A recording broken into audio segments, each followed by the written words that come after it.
On this episode of Falmouth in Focus, we'll have fun with the dogs at the Cape Cod Kennel Club Agility Trials, take a walk through heritage museums and gardens as they celebrate a noteworthy anniversary, and celebrate graduation with the class of 2019 at the Falmouth High School. All this and much more on this edition of Falmouth in Focus.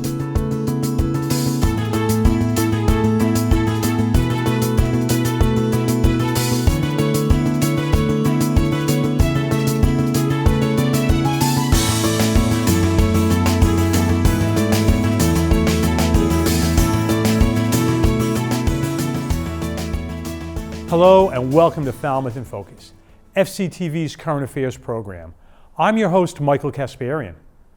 The Barnstable County Fairgrounds hosted the annual Cape Cod Kennel Club Agility Trials this past weekend, where dogs of various breeds race against the clock while navigating through an obstacle course. FCTV caught up with some of the eager participants and their owners. Hi, my name's Nancy Bishop. I am the trial chairperson. I'm also a board member of our kennel club. So what's going on here is this is our annual outdoor June trial. I believe this is our 14th year of holding this trial. And today we have, I believe, 57 dogs entered in our trial with about 220 runs. So all those dogs will be running multiple times today because they can be entered in the different classes that we are holding today. I have golden retrievers. These are two of my dogs here. Carson is 9 years old and True is 4 years old. They are about my, I want to say, 9th and 10th agility dog that I have done agility with. I started way back in 1997 with my first trialing of my dog. And from there, I just kept training the dogs I had and just love the sport. It's a great sport to become a team with your dog.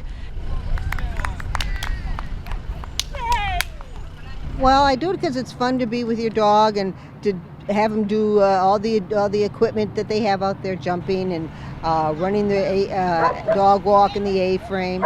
It's just a lot of fun. That's why I enjoy it. Well, Rafe enjoys it, but he really does it to get the treats at the end.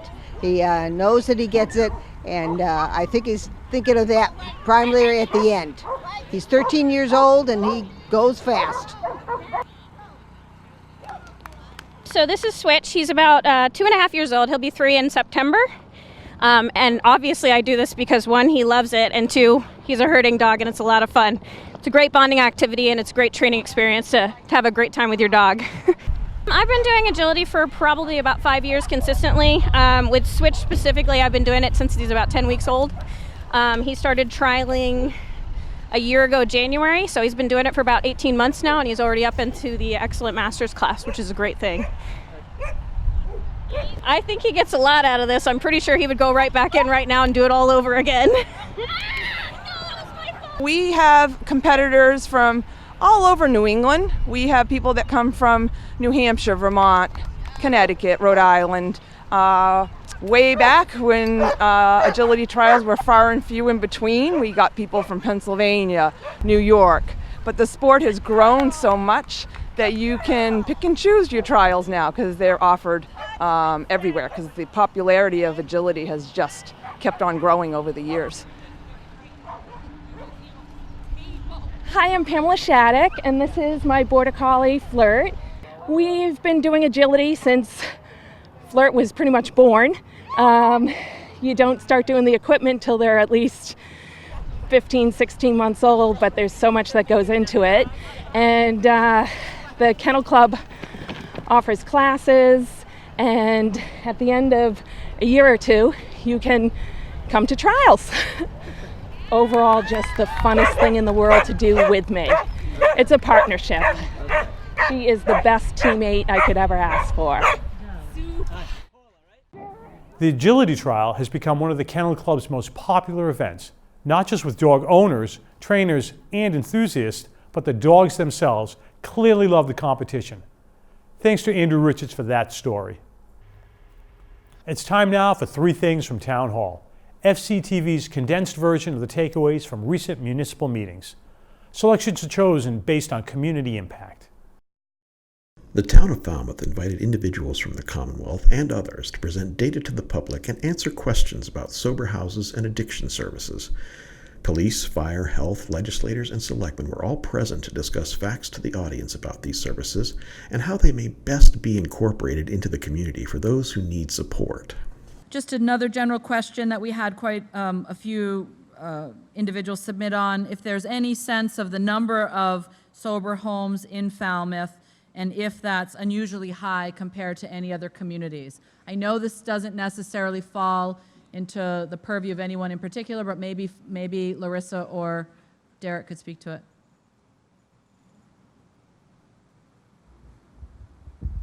I can't speak to the uncertified sober homes, but I can say that as of yesterday, Falmouth, East Falmouth and West Falmouth had 17 houses, 175 beds within those 17 houses, 94 male, 81 female. This represents 20% of the beds in the southeast region. That's from Cape Cod and the islands up to Stoughton, Brockton area. The Falmouth Planning Board has recently been reviewing plans for a medical marijuana dispensary at 31 T-Ticket Highway. Town Planner Tom Bott gave a brief update to the board as to where the planning department is on the project. The board noted the time constraints of the project's approval and suggested that the applicant, Nature's Remedy, can still file an extension with the planning department if they required the time to further address planning concerns. Yes, Nature Remedy is still working with their neighbors on conditions that were discussed here back when we were doing the initial discussion. So they're still working through things with their neighbors, and so I've requested a continuance. They're going to have to then put in a request for, our last meeting is June 25th. Correct. So they will have to get in a request to extend the deadline on this. So we'll have everything buttoned up by the 25th, or they will, as they have dutifully right along, given us an extension, we've requested one. Mm-hmm.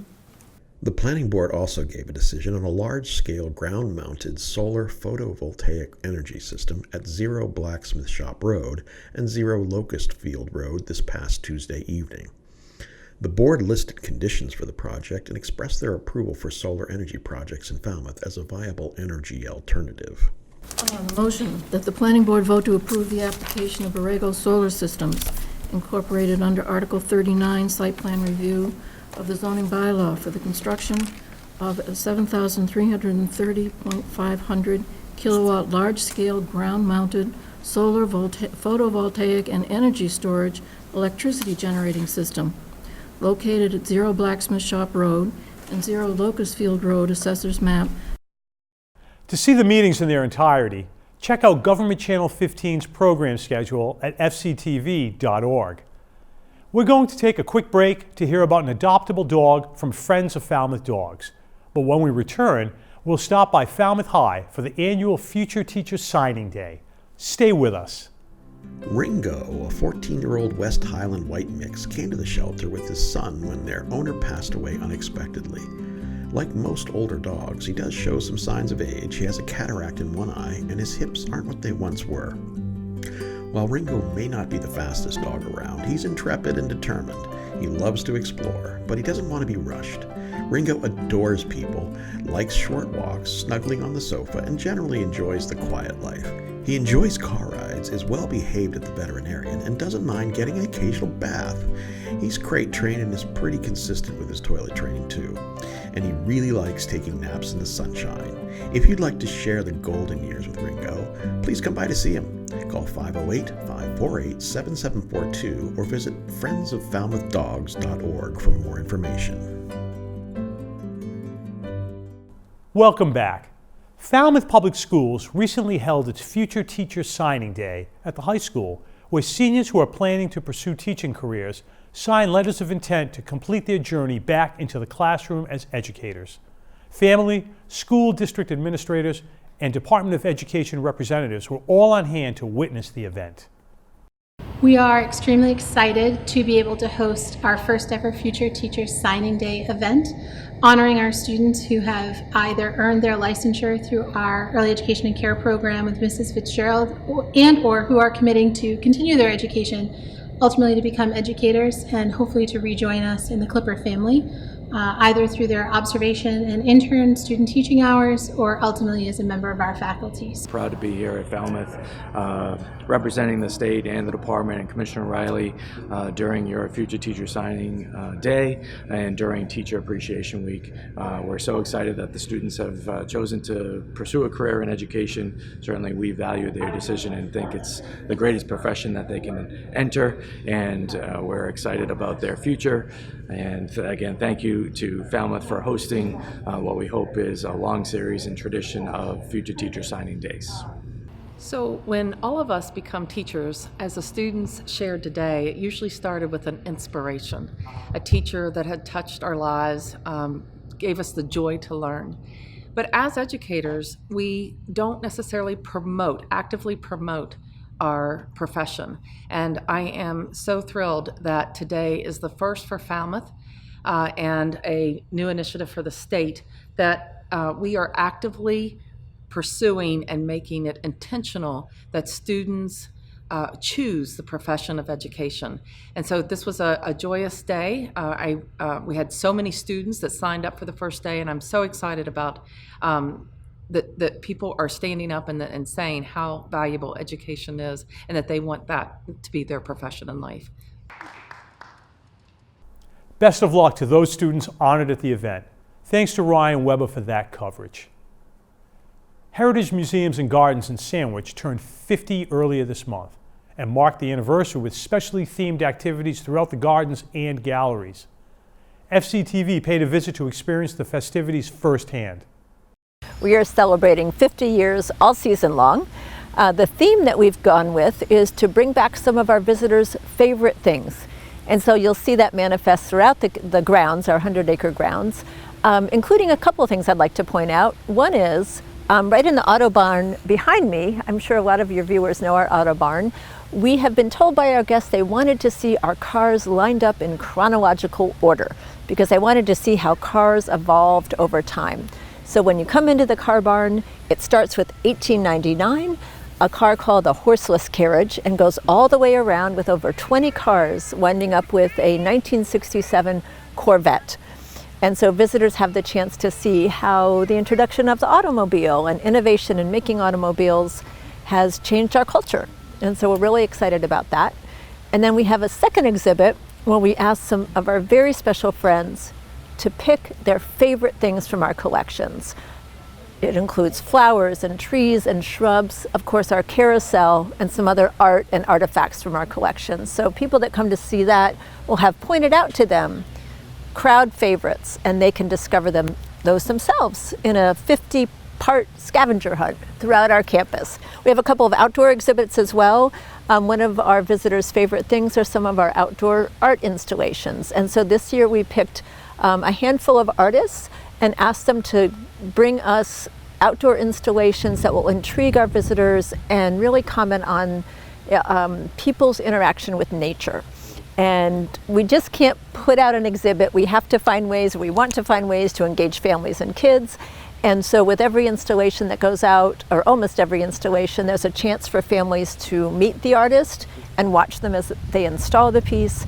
And also following that, a chance for them to work with the artist to create their own piece out of similar materials that the artist has used in their artwork. So for example, we have a beautiful, a very tall osprey, probably about, 16 or 17 feet tall, that's made of natural materials, that's positioned in our garden. And after that was installed, families were invited to work with the artist to create a new creation out of these beautiful natural materials, and that's also displayed in the garden. So those are just a few examples of things you can do outdoors, not to mention enjoying the grounds and our Hydrangea Festival, which is coming up on July 12th through July 21st. Well, we have kids, of course, love heritage every day, and everybody's favorite thing is a carousel. And we have 2 special days for children. So you might know that on Mother's Day it's free to mothers, on Father's Day it's free to fathers, and on Kids' Day, heritage admission is free for kids. So we want people to know all about that. That's going to be on July 27th.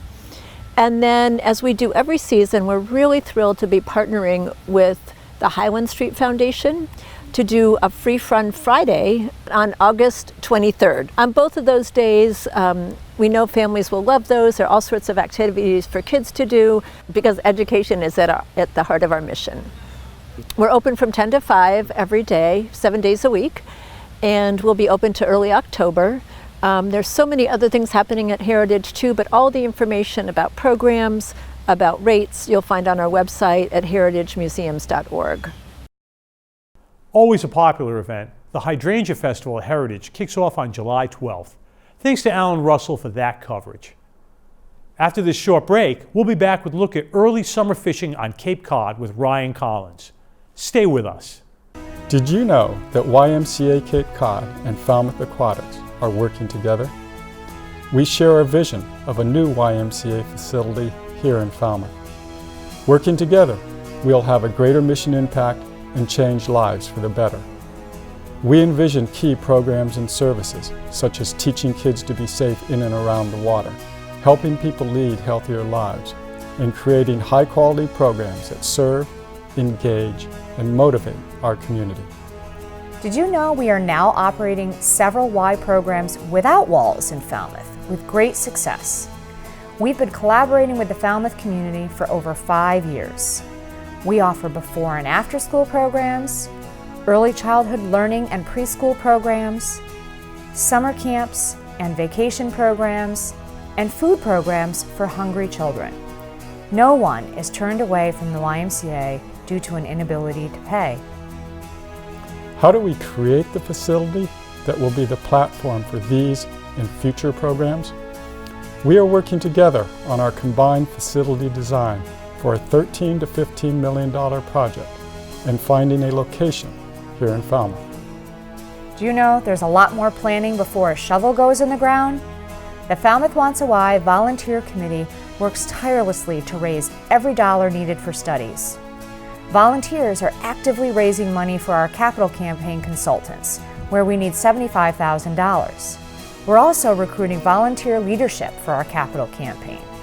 We want to work with energized people to pull this YMCA into the community. If you want to learn more about Falmouth Wants a Y for the Upper Cape, visit our website or give me a call. Welcome back. Summer's here and the fish are biting. So let's check in with Ryan Collins from My Fishing Cape Cod. Hey, good morning. Ryan here from My Fishing Cape Cod. Beautiful morning today on the Cape. It's mid-May, lots of sunshine. Low tide was about 1 hour ago, so the current is just starting to come in. It's moving from this direction to this direction, this way. What we're going to be doing today is we're going to fish the incoming tide with the fly rod. This is a 9-weight fly rod. I have floating line, and the guys from the Goose, Ian in particular, who works at the Goose Hummock, got me set up with Lamson. It's a good all-around option if you want to get into fly fishing. Comes with 3 different spools, so you can put a floating line, which we're going to start with today. I have an intermediate spool, which we'll probably use a little later on. And then I have some sinking line, which we might use once the tide really gets high. What we're going to cast for a fly today, at least to start, I also got this from the Goose Hummock in Orleans, is just a little blue, I don't know, kind of like a mackerel pattern. Plenty of mackerel around during the spring here on the Cape. So we'll see what happens. It's a beautiful morning.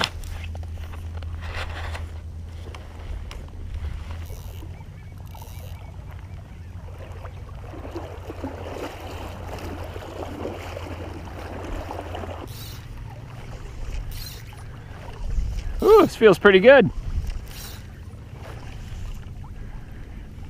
Sure is nice when there's not a lot of wind to deal with.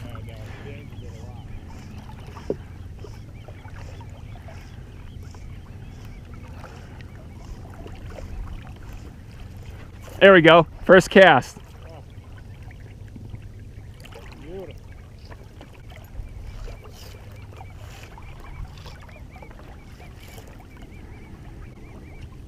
Not a tiny micro either.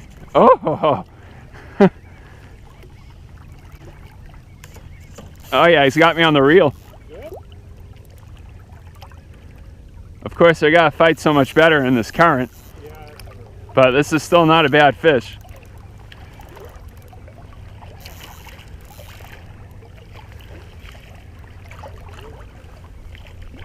Boy, he inhaled it too.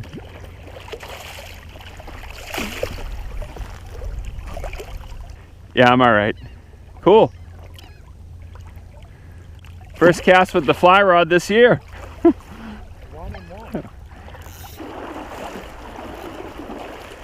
As you can probably tell from how the water's moving, there's a super strong current here, so it's good to have a buddy because you don't want to fall in and have your waders fill up here. This would not be a good place for that to happen. But this little, I don't know, 4 or 5 inch long fly, it sinks down just a little bit, so I'm casting into maybe 4 feet of water, and this is sinking down maybe a foot. And as long as you get it in the right spot, they're hitting it pretty good, at least to start here. So hopefully it continues. Pretty soon, where I'm standing right now is got to be covered by 8-9 feet of water. It's amazing how much the tide comes in here. Thanks to Ryan Collins for this month's fishing report. The Falmouth High School Fieldhouse was filled to capacity as 187 seniors from the class of 2019 donned their caps and gowns for their graduation ceremony on June 1st. FCTV was there for the pomp and circumstance.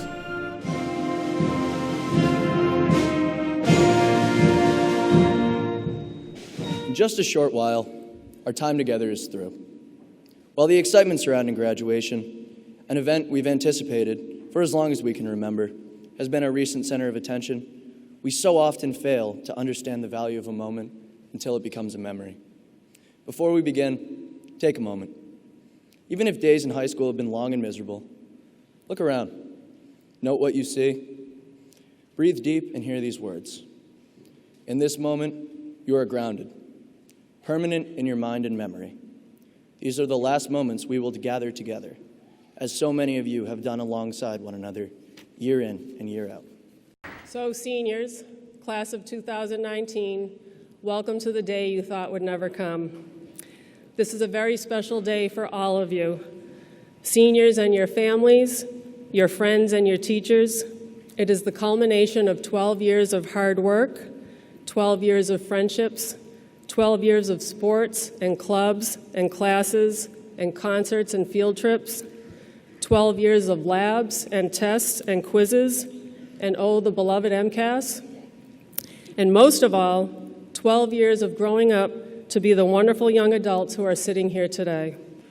It is now my pleasure and honor to announce that by the authority vested in me, I publicly affirm these members of the class of 2019 have successfully completed the requirements prescribed by the state of Massachusetts, the Falmouth School Committee, and the Falmouth High School administration and faculty. Congratulations to all of you, and thank you.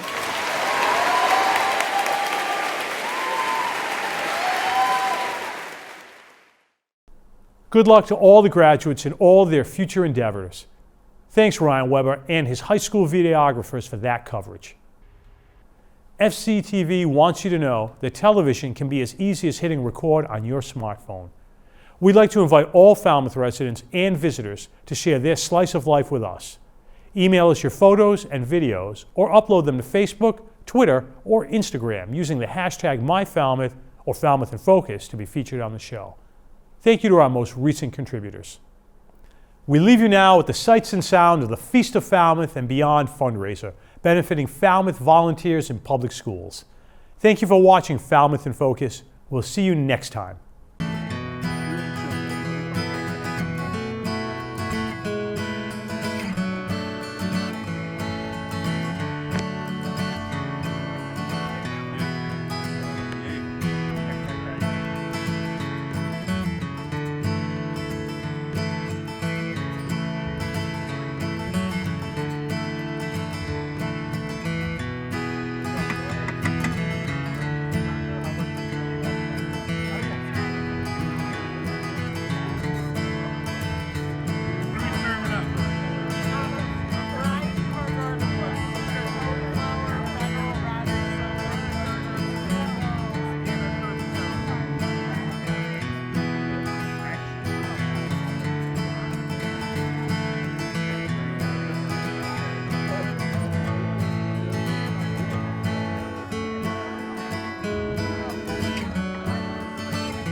I haven't had any food. I'm going to have one. I'll go crazy. I'm going to start doubling them up. I ran out of salad.